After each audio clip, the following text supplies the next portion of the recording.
Mister, how do you operate this Twitter thing or this Instagram thing or whatever the heck? You're supposed to know all this stuff. Anyway, welcome back to the show. I'm doing all kinds of stuff. We're waiting on the Playmaker to help us break down Monday Night Football. The Dolphins beat the Rams. Let me say that again.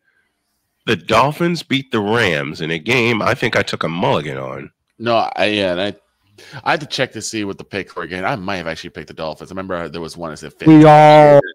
We all picked Miami. Okay. Oh, okay, cool. No, Snowman, your mulligan games were the Giants in Carolina, and actually you also didn't pick the Jets in Arizona. That sounds about right. And Vic, the only game you didn't pick was the Eagles and Cowboys. Was the ass whooping that Dallas took. Yeah. And Droid had 3 mulligans because. Oh man, he had more mulligans than I did. Mm-hmm. Yeah, because the only one he didn't pick past you was Tennessee and the Chargers. Yeah, I'll admit the one good thing about what happened last week was that I was so apathetic. I didn't, and the fact I just didn't care. Yeah.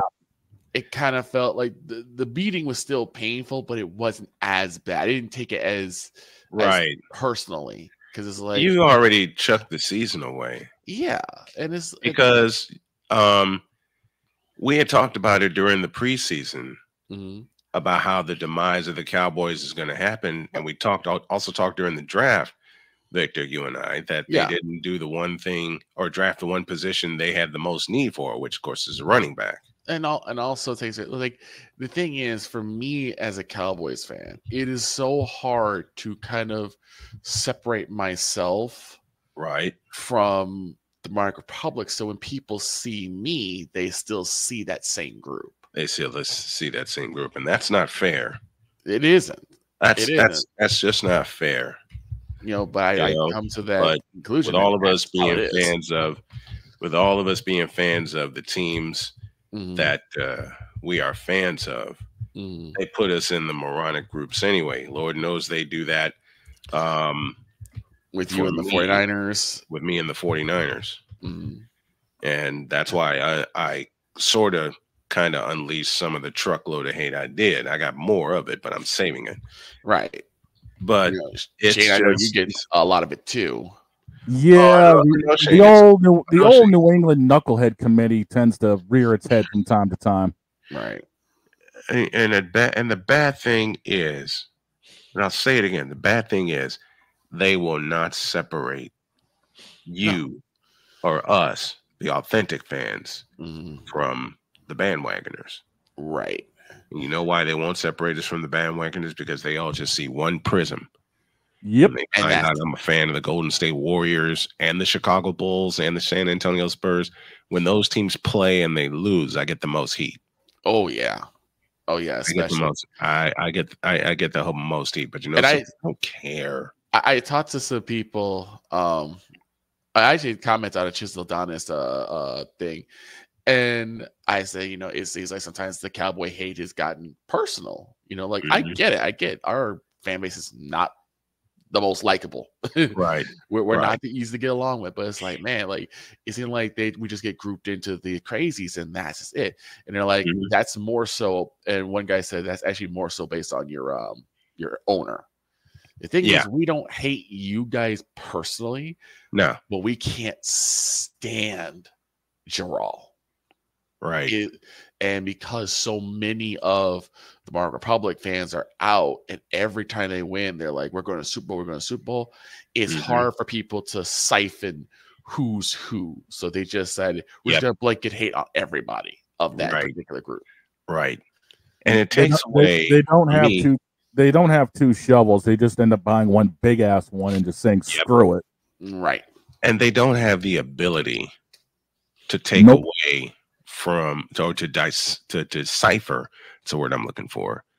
From the moronic Republic of Cowboy Nation to the real fans that are actually critical about their team.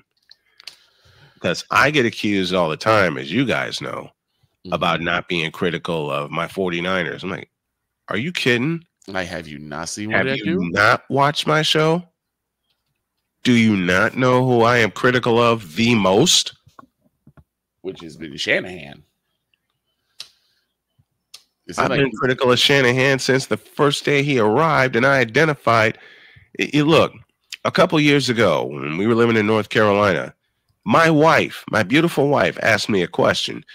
She said, what is the one thing that could be the fatal flaw of the 49ers?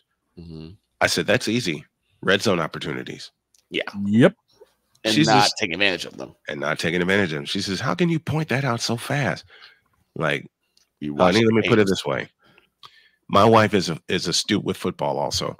I said, you're Peyton Manning. You're leading your team down to the goal line. Don't you want a touchdown more than a field goal? She says, yes. I said, that's been our fatal flaw. That has been our fatal flaw, and it's been that way since Shanahan arrived, and I freaking hate it. Yeah. I freaking hate it, and it's something I point out every time. Because you want the excellence. This is why I said I go week by week. When the Cowboys beat the crap out of the Browns, I'm like, yeah, that's good, but you gotta remember, it's the Browns. Yes. They have a terrible quarterback in Deshaun Watson. And Dak, all he had to do was just be normal. That's all he didn't have to be great. Yeah. He didn't have to be normal. He didn't have to do anything miraculous. Yeah, that was a game managing type of game for Dak because the defense was doing well. Your offensive weapons were doing well. Even Zeke was doing well. But the thing was is that you knew, and I've said it before, Zeke is not the same guy he was 3, 4, 5 years ago, where he could just bowl people over. He has gotten significantly softer year by year by year. Yep. And the thing is, Dak has also gotten softer year by year by year. That's been true since his second year out of Mississippi State. Yeah. It's been. But the thing was, what made Dak and Zeke so great in their early seasons was that you had a much better offensive line. Zeke was bowling people over and getting almost 6-7 yards per carry rather than the 2-3 he has now. And Dak was also a mobile quarterback where he can also run if he needs to. Yeah. And you said the key word was. After his injury in 2020, it seemed like Dak just got softer. Am I wrong in that assessment? It's something that we see in pretty much every athlete. They don't have the same confidence when they get hurt. And I'll give you a perfect example, Snowman, that you and I are very close with. Derrick Rose. Yeah. Oh, In 2012, when he hurt his knee the first time, you could tell that when he came back, he wasn't the same. And he relied more on jump shots, which was not his game. Right. His game was getting to the rim. His game was getting to the rim. His game was cutting in. Yep. His game was inside out. And originally, I was okay with this because you do need to, because him being a lot smaller, a lot shorter, he did need to stay away from running through the forest and getting hit by trees. Yep. Come on the outside. But the problem is that even when the lane was open, he wasn't going for it. And you could tell he did not trust his knee anymore. Yep. And then they started getting worse with each and every single injury he had. Yeah, it did. Which also got his nerves too. It took away his nerves. Yes, it did. It took away his nerves. All right. We got something to do. We do. And yeah, we do. And we got someone to welcome back. Welcome back to Snowman in the Morning. After a long absence, we have this gentleman.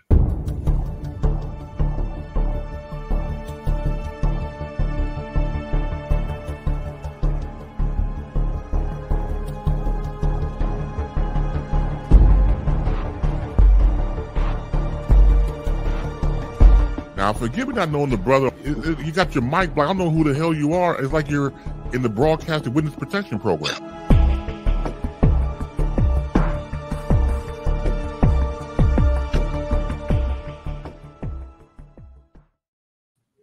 Darnell Sollins, the one and only Playmaker, has returned to Snowman in the Morning.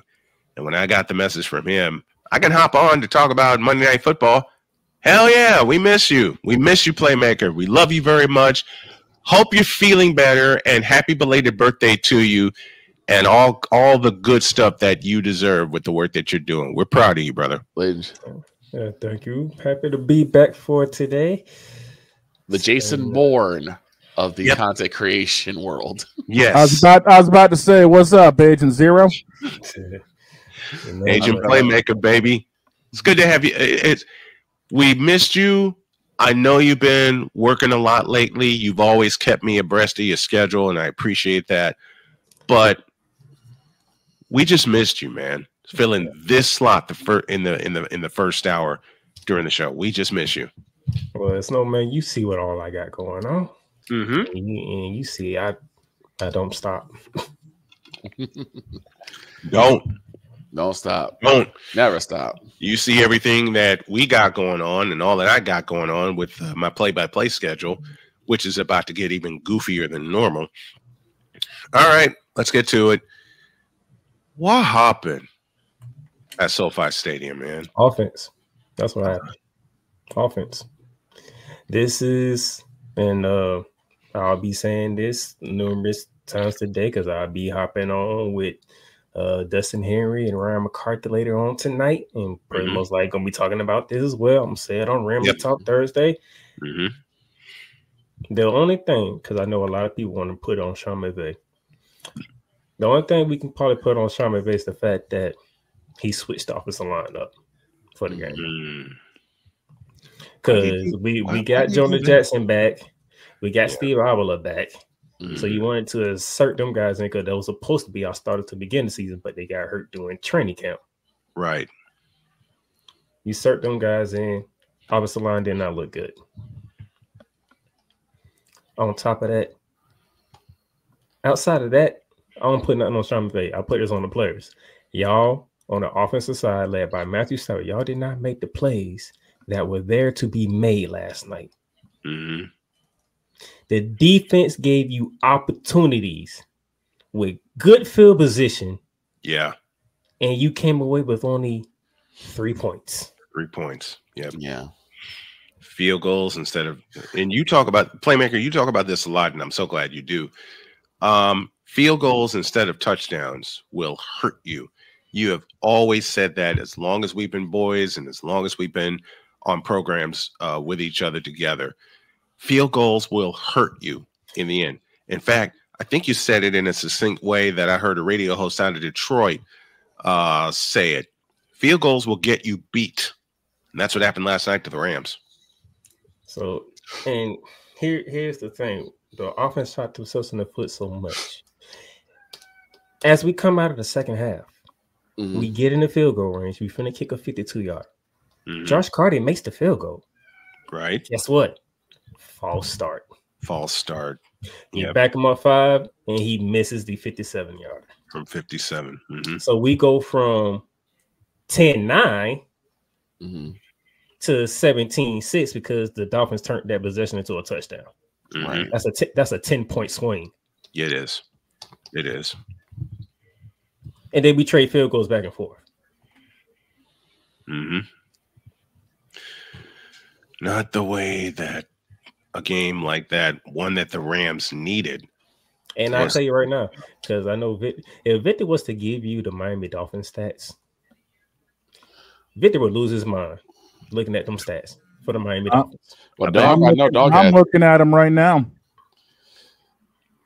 This is ridiculous. 236 total yards, $171 passing, 67 rushing for Miami. 6 of 13 on third down, 3 sacks allowed, 1 fumble lost, 1 interception. My God. Yikes.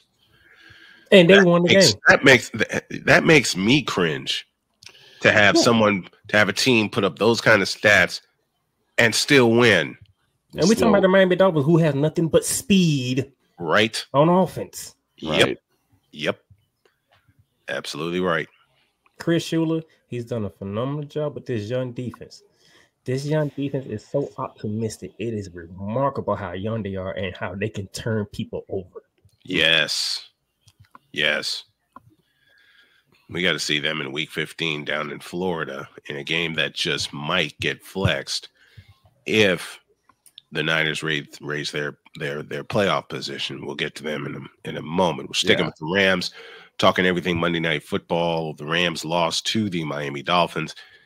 What was, besides the offense, what were a play or a couple plays that told you the Rams weren't going to be able to pull this one out? Matter of fact, the fourth field goal Josh Cartney made. You know why I bring that up? Because on third down, Matthew Stafford missed Kyron Williams wide open in the end zone. Right. Right. And it's something that Matthew Stafford doesn't normally do. Usually he has pretty good vision. He can find the open man. Yeah. Do you think consideration of just him like maybe getting some nerve because he's taking quite a couple of hits? Even when he was taking hits. Look at Seattle. He was taking hits in Seattle. He still made the plays that need to be made. Right. He missed Kyron Williams wide, and Kyron was uncovered perfectly. Mm-hmm. And you can see when Stafford went and saw that tackle, he was disgusted with himself. Yeah, because he missed it. He that was a chance, and that could have easily swung the game in the Rams' favor. Yeah, that could have easily swung the game in the Rams' favor. So there's something that needs to be fixed with the offense going into this week. What do the Rams have to do? Where do they start their repair? Here's what they need to do. And hopefully they'll take this loss. This is a similar situation 3 years ago. Mm-hmm. Right around the same time. Yeah. Matter of fact, it was just before my birthday 3 years ago. Sunday night football. Snowman, you know this very well. Because you messaged me sometime that week after the game. That's when we played Sunday Night Football against Tennessee Titans. Yes. And that's when Tennessee beat the brakes off us. Dog walked you guys from start to finish in that game. And I did indeed message Playmaker after that game. Like, what the hell was that? Just disgusted. And this is literally, Victor and Shane, this was literally like 2 hours before the clock hit midnight for my birthday to begin. Oh wow. Man. Sorry about that. And I was in Fort Lauderdale, Florida with the family trying to celebrate. I was so disgusted. I didn't even care no more. That's pretty bad. That's where I'm at now. I dig it. Man, that's where I'm at up here in New England. And the curious thing is, that was 3 years ago. How did the Rams finish the season? Right. Right. They won the whole thing. They won the whole damn thing. Holding up the trophy. Yep, they did. So Sean McVay need to tell these guys, we've been here before. Matter of fact, last year we were 3-6. Absolutely. And everybody was trying to write off the Rams, except for me. I said, this is a lot of season left. Yes, right. Pick it up, we can get in. Mm-hmm. The only loss we had was the Baltimore, and that was in overtime over a punt return. Yeah. So we know that there's plenty of time for the Rams to turn around. Oh yeah. Mm-hmm. The question I think is going to be: does there need to be a change in coaching philosophy, or does there need to be just the players holding themselves a bit more accountable than what they have been? Players need to hold themselves accountable because last night it's on the players, not on Sean McVay, it's on the players. You had the plays there, you didn't execute them. Right. They want to know, what was that call?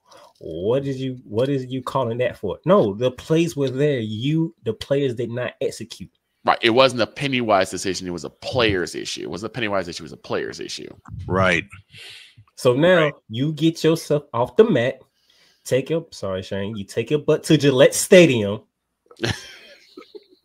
and you take the New England Patriots as seriously.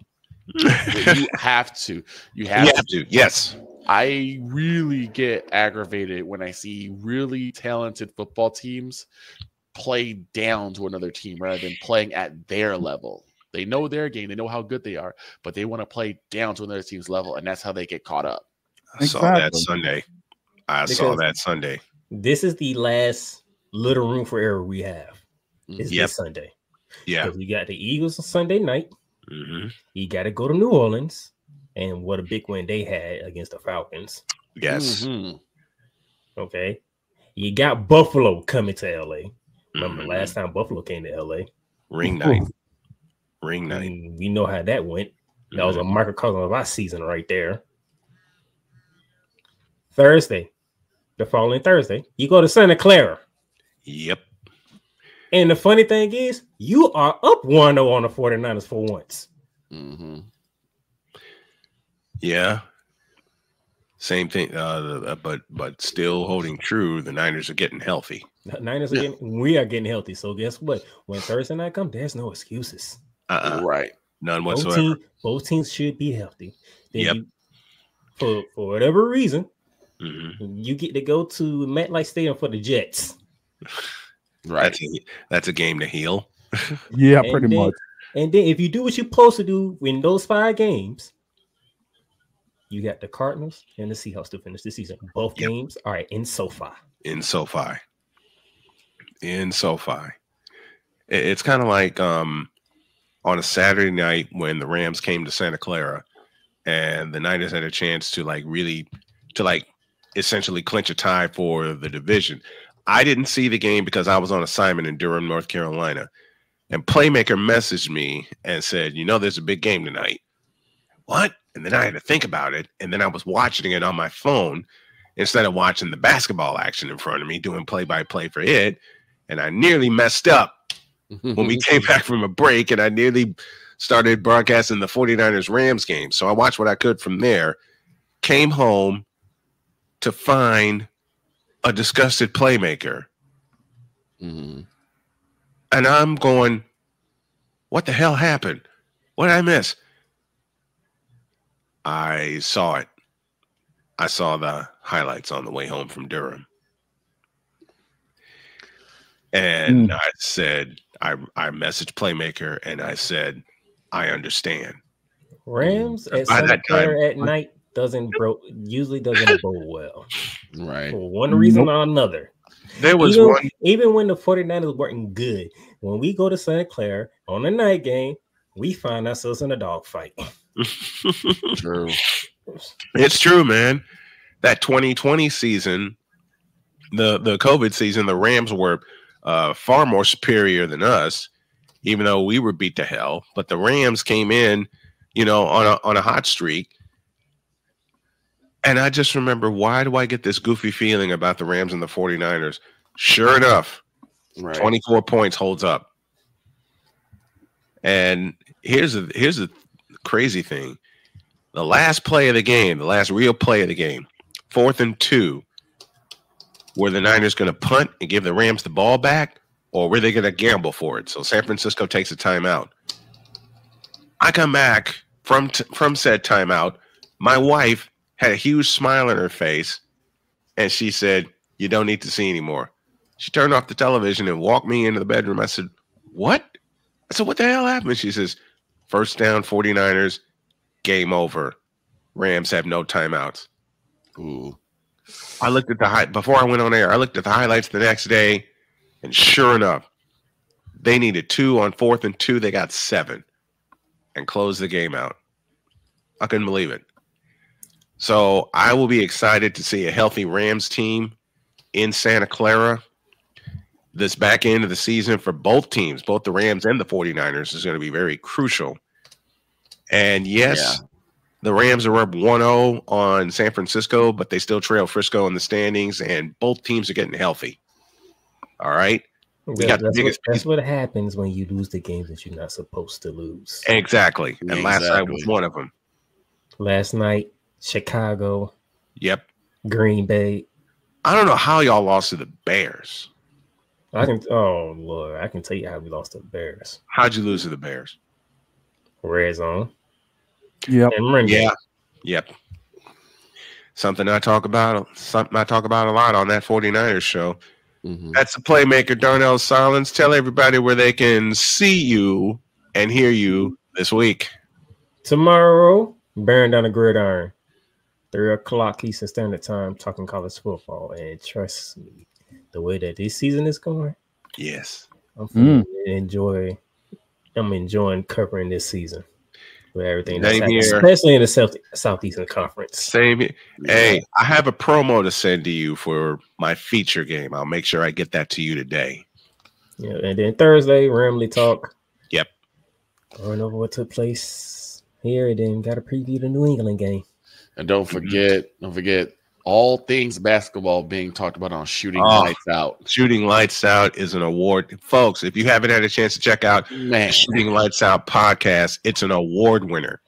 All right. I thought I knew a lot about basketball, but in the 21st century, it's all Playmaker. And I am willing to succeed to him.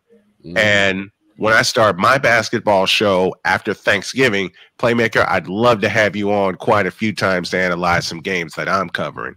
If you're interested, brother. I'll be getting back to my basketball talk probably sometime after Thanksgiving as well. You know? Okay. Beautiful. So I went from October all the way up to September, from the NBA, college, all the way up to the WNBA. Shout out to the New York Liberty. Thank you for bringing home a championship. Thank you, New York Liberty. Who was the MVP? Jonquel Jones? Jonquel Jones. Jonquel Jones. All right. That's the Playmaker, folks. We're going to try to get him back as soon as possible, but the man is busy creating all kinds of content for y'all, and we hope that you check him out. Thank you, Playmaker. We love you, brother. Yeah, have a good one. You too.